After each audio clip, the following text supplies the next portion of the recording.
Welcome to Hospitality on the Rise, the podcast about the people shaping the hospitality industry and their journeys. I'm your host, Alice Cheng, founder and CEO of Culinary Agents, hospitality's go-to hiring platform. And I'm here to give you your dose of virtual mentorship.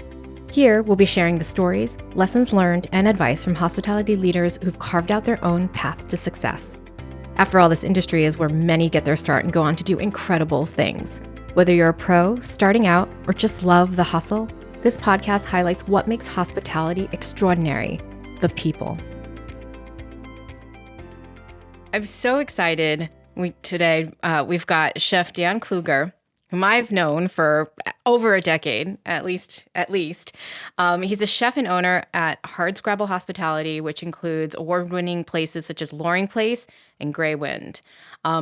We're very excited, Dan, thank you for joining us today to hear about how you got here and the advice that you have for your peers and folks who are trying to follow in your footsteps. So take it away. Tell me how it all started. How did it all start? So I went to Syracuse not knowing what I wanted to do at all. I went on scholarship, and so I was really going more for the school and for the experience than for a specific major. I thought maybe I would do something along the lines of architecture or engineering. Clearly not up my alley on so many levels. And in a roundabout way, I got really interested in physical therapy and thought that's what I was going to end up doing. And in order to do that, there was no undergraduate program, but an incredible graduate program. And so I figured, all right, I'm here. This is what I'm going to commit to. I'm going to do the graduate program. And so in order to do the undergraduate requirements, there was a lot of anatomy and physiology and biology and all these things that I sucked at. And then there was nutrition, which was really interesting to me. And then there was food science, which was very interesting to me. And so all of a sudden I started to really get into the whole food side of things and food science. And then even there was a restaurant management class. And so all those things, I kind of started to get this bug of I like the idea of food in restaurants. I was really fortunate enough to meet a number of people, but the main one that I think changed things for me was Danny Meyer. I then hit him up for an internship my junior year, I think, at Union Square Cafe. And I did the normal internship stuff. I learned about inventory. I learned about the front door. I learned about reservations. I spent some time in the kitchen. And after I graduated, I went back and spent time in the front of the house and was thinking, I would move towards becoming a manager. And at that point in time, the mindset and sort of where I think we were at in terms of an industry was you would go through, about 2 years of being a host and a server, et cetera, and then maybe you would be offered a management position. And I wasn't sure that I wanted to commit that much time at that point in time because I wasn't sure where I wanted to be. But either way, on my days off, I was hanging out in the kitchen. I did like that. I wanted to understand that. I wanted to understand if I was going to be an owner, what happens in the kitchen. And I was really fortunate enough that Mike Romano offered me a position in the kitchen as a prep cook. I started peeling potatoes and cutting calamari and doing the really bottom of the rung job. And I think that not only, helped me get started, but that really created a total understanding of what Union Square offered, what a restaurant kitchen, how it operated, how you work from the bottom up, all the different tasks. And I think, starting as a prep cook, as much as, today it seems like a lot of people would look down on that. For me, it was probably the best part of my experience because I really started at the bottom and worked my way up. I did that. I moved up through the ranks of Union Square Cafe. I spent about 3 years there. Towards the later part, I guess, of that, 2 years, 3 years mark, Floyd Cardoz was spending time there. He was recipe testing. He was getting ready to open Tabla. We hit it off, and he offered me a job to go work with him at Tabla, and that was really it. At that point, I had the bug, and this is what I wanted to do. I wanted to cook. And, I remember the days and I had the the good fortune to tour and have some meetings in the kitchen at the OG Union Square Cafe, and those are some gnarly stairs back there. Yeah. Yeah. So if you can make it in that space, everything else is in. So take me to Tableau. That was a big space, big opening, different cuisine. Yeah, I mean, I think, obviously as a young cook, it was an incredible experience. It was daunting. There was, tons of pressure, but it was also, as you said, like the kitchen in Union Square, it was, sort of this, my father used to always talk about as like submarine barracks, right? Like it was literally like low ceiling and really, really tight quarters, and you made it work. And we did a lot of food out of a small kitchen. And again, I think as a cook that really helped me to kind of understand how to put out really good food the same way consistently, but in so many different ways. Meaning, you cook a piece of salmon on the flat top, you cook a piece of salmon on a burner, you cook a piece of salmon in the oven, you cook a piece of salmon on the broiler, like whatever you had to do to get that salmon out, but it still had to come out exactly the same. And so I think like that really taught me how to push through busy nights, how to organize my mise en place, all those kind of things. And so then I went over to Tableau, where it was just so different. Everything's brand spanking new, shiny. We had a lot more space. It was not a submarine barracks by any means, and it was completely different food and eye opening. I mean, Union Square was really kind of Italian with American, and Tableau was very heavily Indian inspired, and it was all about spices that none of us knew anything about. It still had that same American, sort of farm to table notions that a Union Square Cafe had. But you threw the spice in and you threw Floyd's techniques in, it was completely different. So, really amazing opening. I think back to like those first couple of days and, whether it was friends and family or the launch and 40 covers. And it was like, it was harder than the 320 that I'd done every night at Union Square.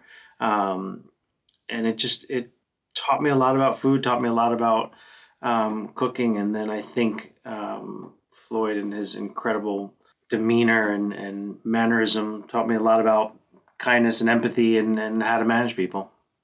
Yeah, so I think it's safe to say now you're hooked. You're Yeah. hooked. You're not going back to the front of the house. Yeah, I mean, interestingly, somewhere probably, I mean, I'd become a sous chef. Maybe I'd become an executive sous. I don't remember, but somewhere around probably, I was there for 7 years. So somewhere around probably year 4 or so, there was a question like, do I really want to do this? And should I go back to something else? And I remember meeting with somebody else at USHG and thinking about different opportunities that were still within the company. And I was really kind of weighing them heavily. And I just wasn't sure, is this where I wanted to be? And I think it sounds silly, but I think somewhere around that mark, I put a couple dishes on the menu and I kind of looked back, and I remember talking to Floyd about it, but I looked back, I was like, I guess I can do this. I guess this is something I should do. And so I pushed forward, and that really just kind of launched everything at that point. That's incredible. And you said, well, if I'm going to own my place one day. So did you know early on, like even before all of this was going on, that you wanted to own and operate a restaurant one day? Or No, I really had no idea what I wanted to do. And that's I mean, okay. I think in some respects I was still thinking there was something with nutrition and restaurants. I think early on, within those first few years, I certainly understood that I really liked the restaurant industry, and I liked the idea of building something from the bottom up. Again, I didn't know if I'd be an owner, but I knew that I wanted to be from the bottom up. I love this experience of starting something at the bottom, doing an opening, being part of that whole thing, whether it's where Metro Shelf goes or where you store things. Like, I loved all of that. So I think just early on, I knew that it was always going to be important for me to understand all aspects. And I think now being in the kitchen, I think my time having worked on front of house for I guess probably about a year in total, like I truly understand not everything that goes on in the front of the house, and by no means do you want me to be your server or your bartender? But I do understand it, and I do understand the impact that those touch points and those little things have on somebody's experience. And I my joke about being a bartender is certainly not really a joke, and I guess I would say that the thing that COVID kind of taught us was that at times we had to do all of these things, and there was a point where Scott Reinhardt, who was our GM at Loring Place during COVID, he and I were the only two people essentially working in the front of the house, and I was bartending and serving, and I was far from the level of expectation that I would hope a guest would have of our restaurant today. But I at least knew how to do enough of it. I knew how to interact with the guests, which again is that is the most important part for me, is what is that guest experience. Yeah, no, that's definitely something that's common that we hear amongst leaders, is, and a lot of folks in the industry, is you roll up your sleeves, you do what needs to get done, and you serve your guests, you take care of the team, and then you move forward to the next day and the next thing.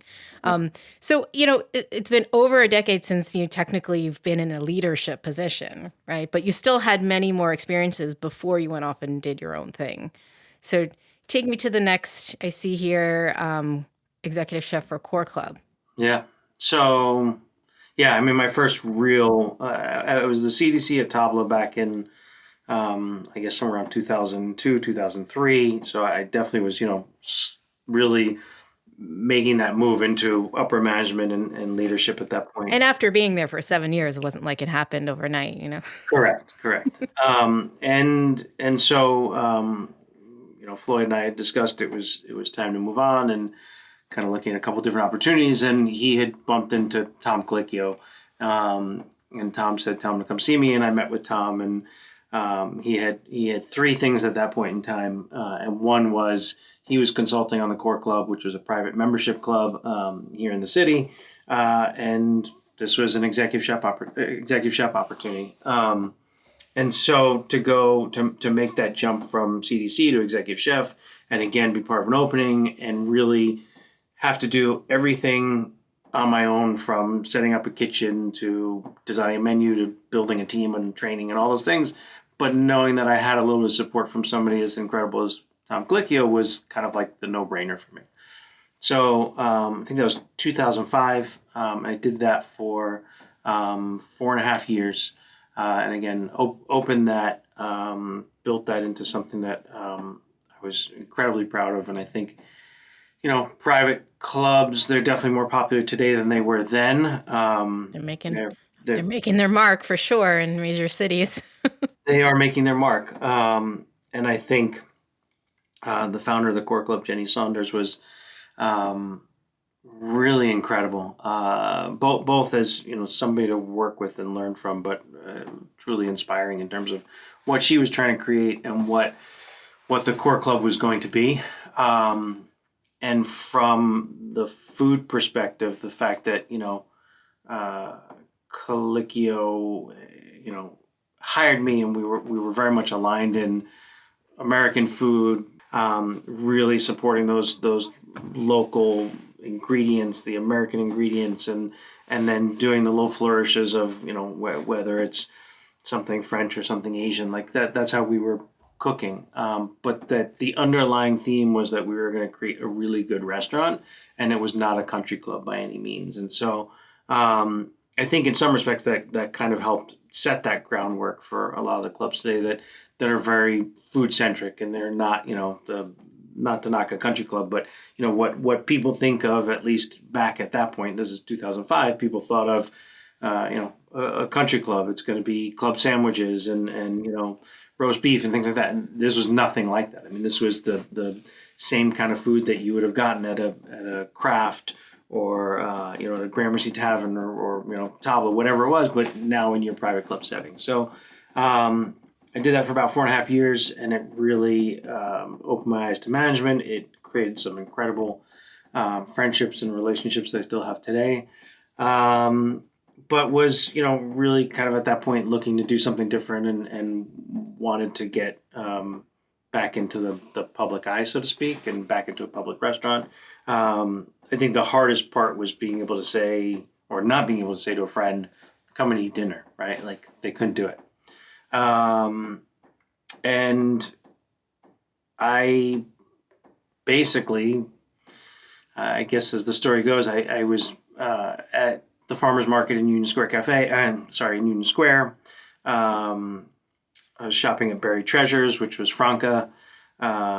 She was a friend, an incredible farmer, and always enjoyed spending time with her. And I was at her farm stand talking to her, and Jean-Georges pulls up, and they start talking. And she said, "Do you know Jean-Georges? Jean-Georges, you know Dan?" And we kind of just said hello. And I was, of course, I know him, right? Like, but I'd eaten there, and he wouldn't know me from anybody. But as you know, as in typical Jean-Georges fashion, like as welcoming and as amazing as can be. And we started chatting, and I literally went to meet with them, I think the next day, with his corporate chef at the point in time, Greg Brainin, who's really, sort of the director of everything these days, right? You know him well. And so I went to meet with him, I would say like the next day or 2 days later, and pretty much right away signed on to go work with them. And the rest is history. Well, I mean, it's a very, very, to your point about not getting, not being able to say, hey, come have dinner, or come, let me cook for you, or whatnot. It's a very different operation when you go from a private club to not just in the public eye, but then with Jean-Georges, right? Yeah, and again, certainly like 0 to 60 in that respect, right? Yeah. And when we were talking, I didn't know what all the projects were, but when we were talking, originally they saw me as being great for this project that was very farm to table. I remember talking to Greg, and we were talking about at the core club, we had, we did a lot of salads, right? It's that kind of that lunch crowd.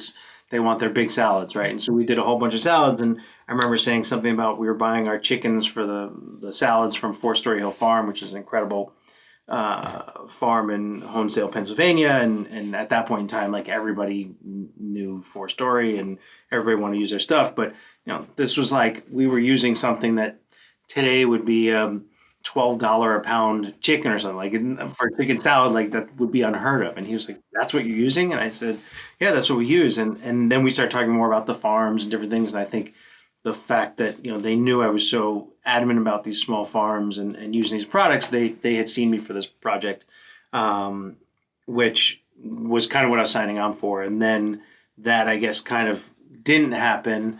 And so I went off to be part of their team opening restaurants around the country while I waited to open the Mark Hotel, which was going to be my project.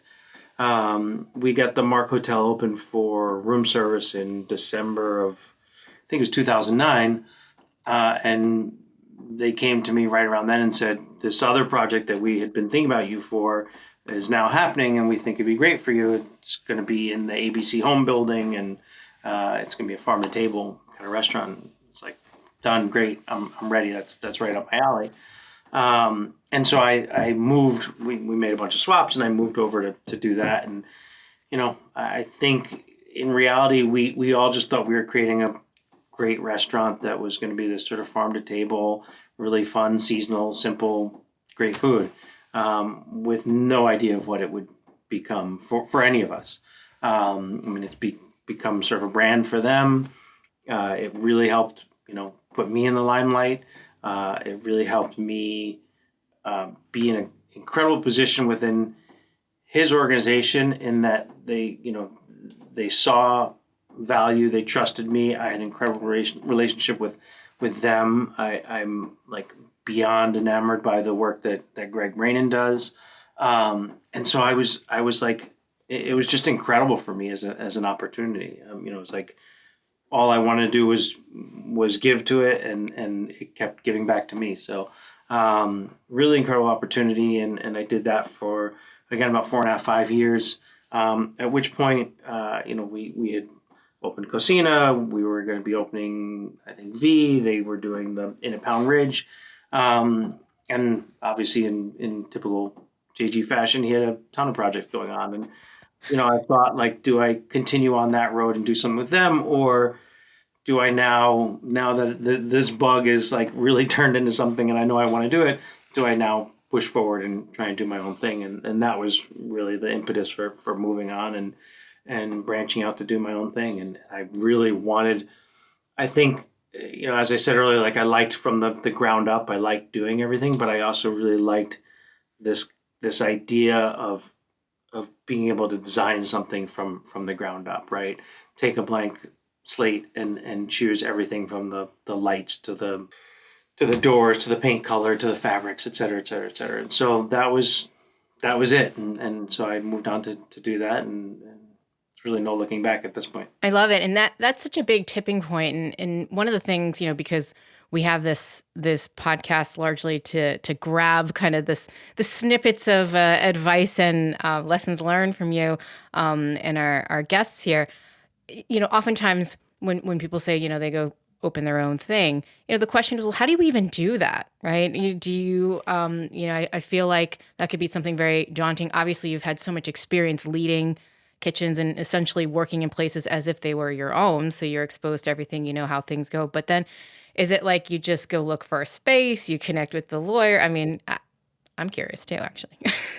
Yeah, I think everybody probably does that journey slightly differently. And I think it depends a little bit on what your goals are and what your financial situation is, et cetera, et cetera, et cetera. I was very fortunate that I had met people that now owned a couple restaurants and invest in restaurants, and they were developing a little bit of their own hospitality arm within their finance business, and so they were able to support and really help with some of those things. And a lot of it was, you said lawyer, like they made an introduction to a lawyer, they made an introduction to an accountant, things like that. You can easily go find, but it's sort of A, you want to know who you're dealing with, and B, it takes a little while to know what are all those things that you need. Mm-hmm. You don't know what you don't know, huh? Yeah, and who you're going to trust, and there's a lot of crap that goes into it, and behind the scenes before opening day, right? yeah, but behind the scenes before you even like can sign a lease, right? Like, I mean, there's just, again, everybody's gonna do it differently, but my agreement with my partners, I have different levels of partners. I have investors, I have partners, and so each of that is, that's its own agreement. Then there's an agreement to do other things, and so there's hundreds of pages of agreements and lawyers involved, and it costs a ton of money. And I'm sure a lot of people are like, screw that, I don't need that. I'm just going to do this with my uncle and my best friend, and they don't need an agreement, and that maybe is amazing for them, and it works out. And we certainly know a bunch of them ourselves. Some relationships work out really well, and some don't. And so, I knew I wanted to do a bigger restaurant. I knew I wanted to develop a company at some point in time. So I wanted to set it up right from the beginning and not really just play it by ear. So went out, got myself the lawyer, got myself the accountant, started, developing the LLCs and doing all the basic levels. And then it was time to start looking for a space. And I joke about the whole, agreements and contracts and all those kind of things. But I mean, I don't think I finished my agreement with my partnership, my team, my partners, until probably like 3 months before opening. And that was a year and a half after starting the process. Like it's just not easy. Yeah. Set out to find a place, basically took a map of New York, and I wish I'd been smart enough to keep it because it was kind of cool. But I basically had like drawn on it areas that I would look at, areas I wouldn't look at, color coded them, sort of like A, B, C, using that. I see what you did there. But actually that was a big part of it. Like I didn't want to be close by, both because I think that would be pretty rude, and B, it was time to go out on my own. And the hardest thing is to make that jump and then to start to make a name for yourself and not always be referred to as the chef of that or whatever. And I think, for me, that's always a funny thing because one of my really good friends is Todd Snyder, who's a men's fashion designer. And he and I talk a lot about this because we both were going out on our own at around the same time. And he'd worked for J. Crew, Mickey Drexler. He worked for Gap. He worked for Polo. Like he'd worked with all the greats, right? And I had worked with so many of the greats. And it was like you constantly being referred to as Todd Snyder from J. Crew, Dan Kluger from ABC. And so it was hard because there were a lot of times when people would show me a space that I'm like, that's really nice, but that's like 2 blocks away. Not going to do it. We had found a space up in the Nomad area. We were, literally on the final terms of it, ready to sign the dotted line, and something fell through at the very last minute. We didn't like something they were pushing on. They didn't like something we were pushing on, and walked away from it. But that had been,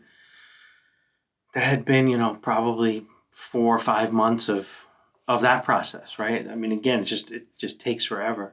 And I had my friend's own 8th Street Wine Cellar, which is across the street from Loring Place, and they are turning 18 this year, and so I've been Wow. going there for a very long time.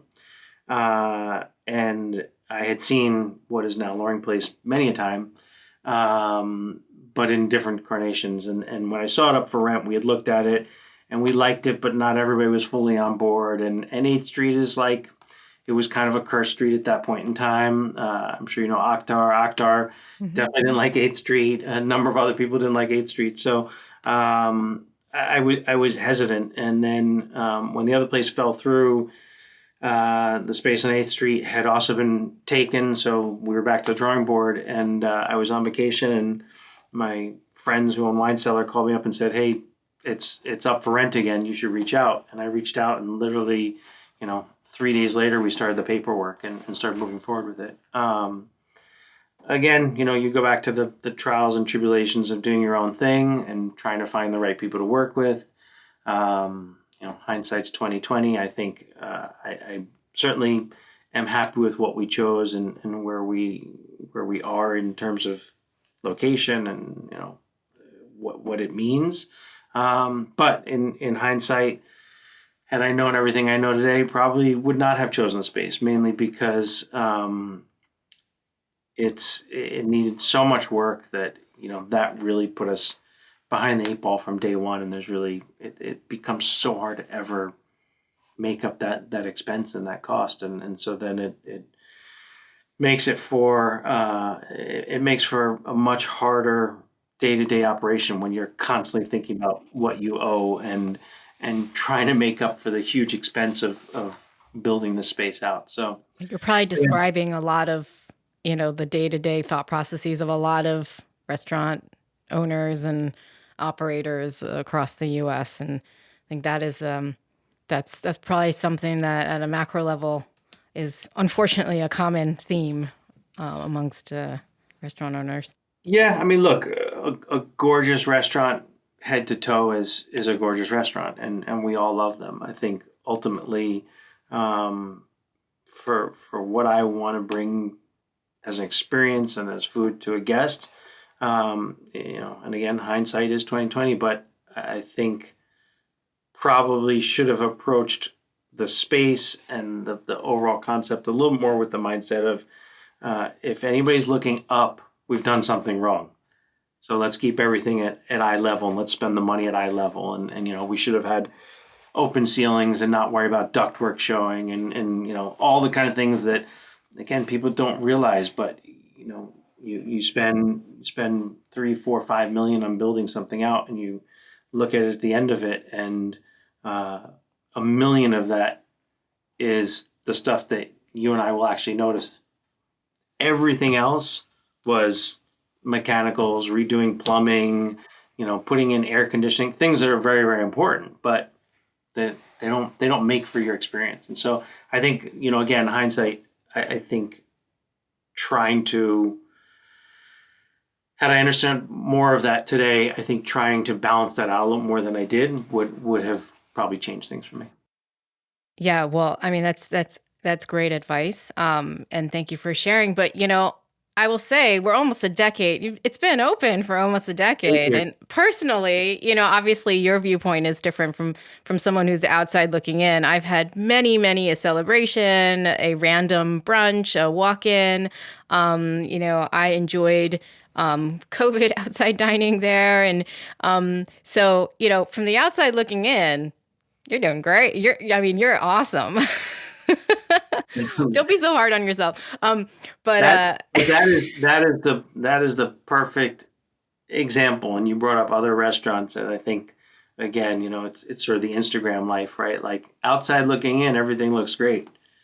That's not always the reality. Isn't that the duck that business analogy where you're like a duck and your feet are like, I can relate. But yeah, so first of all, it's no easy feat. Congratulations to have your first owned and operated restaurant last so long and be so successful. You have countless nominations, awards. You've had many projects since then. And then, of course, you opened more restaurants and other things, as if that wasn't keeping you busy enough, right? Yeah, again, I like the experience of opening something. I like that experience of designing something from branding to design to menus, etc. But yeah, it's a good challenge, but I don't know. I'm not sure it's totally worth it. Well, and that's real talk, right? It's you've been doing it for many decades. You've seen the ebbs and flows. You've been in different neighborhoods. You've worked with hundreds and hundreds of different types of folks coming through your kitchens and your dining room as employees, and then thousands and thousands as guests, right? So fair to say you've seen a lot. Yep. And you're still going. So and you have, dare I say, I shouldn't say made a name for yourself, but you definitely are known for doing some pretty magical things with vegetables in general, right? Arguably, the reason for more, a vegetable movement, if you will, during the time, right? Really, like I feel like I've been eating for a long time, and I feel like when you were at ABC, and perhaps that is also where the trends were leaning more towards. But everything from your cookbook that wasn't too long ago, years ago, that had really vegetable forward. And of course, your cuisine. If anyone who's listening has ever had the opportunity to dine at one of your restaurants, so when you were thinking about Greywind in a totally different space, and what you were going to do there, how does one, when they open multiple concepts, kind of not restart from scratch, but kind of take things and make them a little different, even though it's in a different neighborhood, right?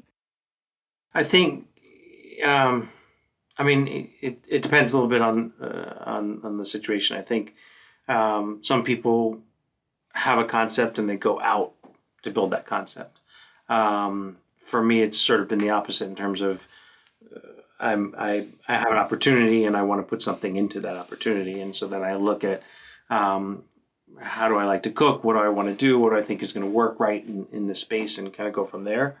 In this case, it was very important to related the developer that this restaurant have a little bit of that, sort of vegetable forward. I think some people refer to it as sort of that California cuisine, but for me, it's New York American cuisine, and that it was really at a certain level that would suit that clientele that this building was really being built for.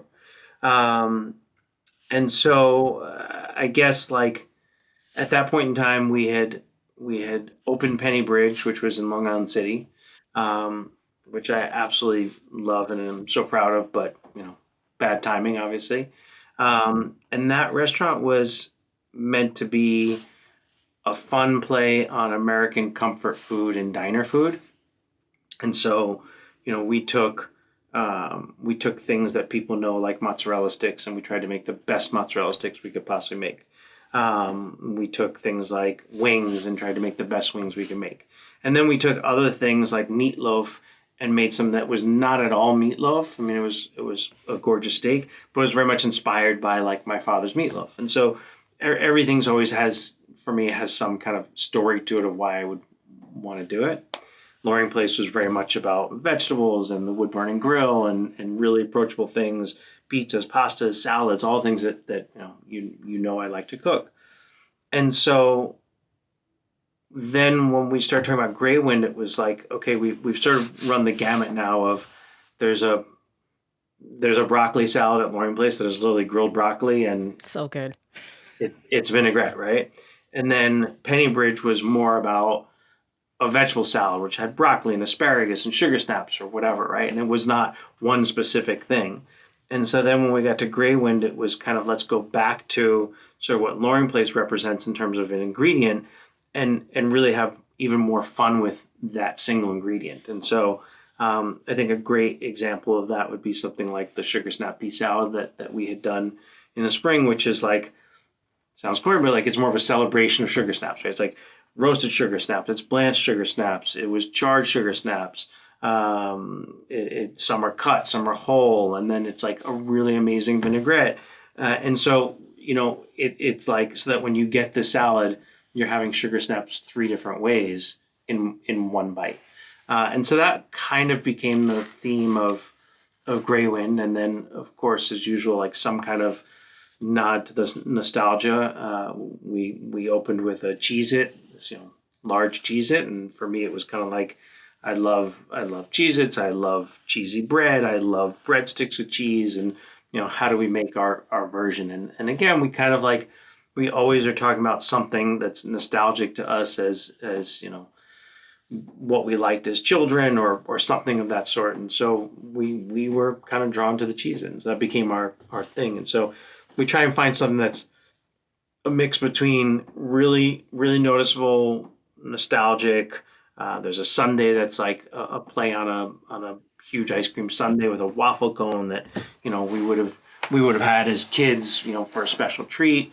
And then again, we would take something like the sugar snaps, and it's a true like take one ingredient and really go headstrong with it. And so, still a lot of vegetables, fish. Obviously, we have some meat, and we have a rotisserie where we do rotisserie chicken. But everything typically is like very much vegetable first, and then what's the protein that's going to work well with that vegetable, and how do we then make it all come together? Yeah. Well, it seems to be working for you because we had a really wonderful team dinner there last at the end of the year to celebrate, and those vegetables were working very well with the proteins. And my daughter loves your Cheez-Its.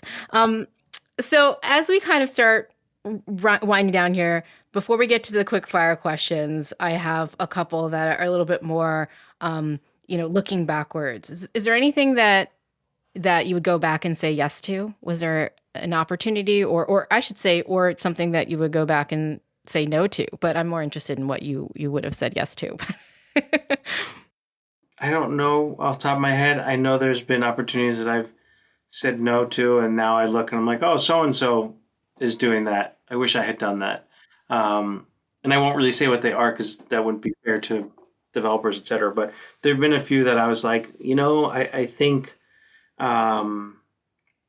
it's a really interesting thing, and you certainly understand growth and how hard it's been to build a business. And I think everybody says like going from 1 to 2 is hard, and I think they say 1 to 2 is hard, but 2 to 3 is even harder because it's like now you're really stretched thin, but do you have the financial capacity to really build out a company? Either way, 1, 2, 2, 3, whatever it is, it's hard. And unless you're really raking in the dough, it's really hard to build a company. And so I think in some respects, I wish I had, maybe when I had a little more energy, I had taken a couple of those things that would have really stretched me, but would have allowed me to build a company faster than, or build to the opportunities faster than than I can. And so I think like you throw COVID into the mix, which not much we can do about it, but you throw it in, like it definitely changes that path and the quickness in which you can grow. And so I look at, some of the people that, again, some of these opportunities that I'm thinking about that I said no to, there are other people that were probably more or less in the same boat as I was at that point in time, but they went ahead with it, and now they've built this company and they were willing to take that risk. And so that's probably like the big thing in terms of that for me. Yeah. And I mean, you said it. I think it's a series of risks and decisions, and depending on where you are personally in your life and where you want to be, you have to weigh all the factors and make the best decision for yourself and your family at that time, right? And that's a question that I don't love, but I really love the answers when I ask it, because it's when you talk to folks such as yourself that have done so much over a span of time. There's always opportunities, and there are things, and there's people from the, other people looking at you probably thinking the same thing, right? I should have done this, or I had an opportunity to do that. But that's why these stories are so great, because there's going to continue to be risks to be taken, opportunities that come up. But we're going to move into quickfire questions. I think some of these things were already addressed during the show, but what advice would you tell your younger self? I mean, maybe sort of what I was just saying, like stop worrying so much about whether or not you fail, and go and do it and exercise those muscles. And if it doesn't get a good review, whatever, like you tried. And I think I, again, probably was I probably spent too much time worrying about how would I be perceived or any of those kind of things. And that's probably not the best thing, and certainly isn't moving me forward. Well, it's not holding you back either. So what's your advice for someone struggling in the industry? I think my biggest piece of advice would be trying to find a mentor or a friend who you're going to have real talk with in your industry. And then that's a great segue into what's your advice for fellow hospitality leaders? Being open with the struggles of business, and maybe those are your personal struggles, but maybe they're your business's struggles. Sales are down since pre-COVID, and every single expense is way up. Insurance is up, Con Ed is up, labor is up, food cost is up, liquor cost is up, and we're not even getting into where we're going to be maybe in a couple months from now with all the other crap, right? So like how could you possibly be saying like everything's amazing? And so I think there's probably restaurants out there that are busier than they were pre-COVID, or busier than ever. But how are you managing all these costs, all these new things, whether they're the struggle to get insurance, or whether it's the cost of Con Ed, whether it's your lawyer costs have gone up, right? They're charging more. It just seems like every day there's something else. So I guess I would say that openness to share in terms of where people are at is important. Yeah. No, I agree. I mean, it's you're definitely not alone, coming from what we see and who we talk to. So and things if it's not one thing, it's another, and at least it's not COVID, we'll say. So we're coming from a different bar these days. Yeah. Hopefully we've moved past that, and in our lifetime we will not have to do anything like that again. Exactly. On that note, thank you so much, Thank you. Chef Dan. It's so nice to see you and catch up. And thank you for this invaluable advice and real talk for our audience here. I know that so many people, business owners and individuals, look up to you. And we're here to not only inspire the next wave of folks, of industry leaders, but also share with them, be transparent. Things are not always Instagram filtered. And if your goal is to be a leader in the industry, you have responsibilities. If your goal is to own your own business, there are things that you should expect and prepare yourself for. So thank you so much for your time and your wisdom, and till next time. Till next time. Thanks. Remember, success looks different for everyone in hospitality. No two paths are the same.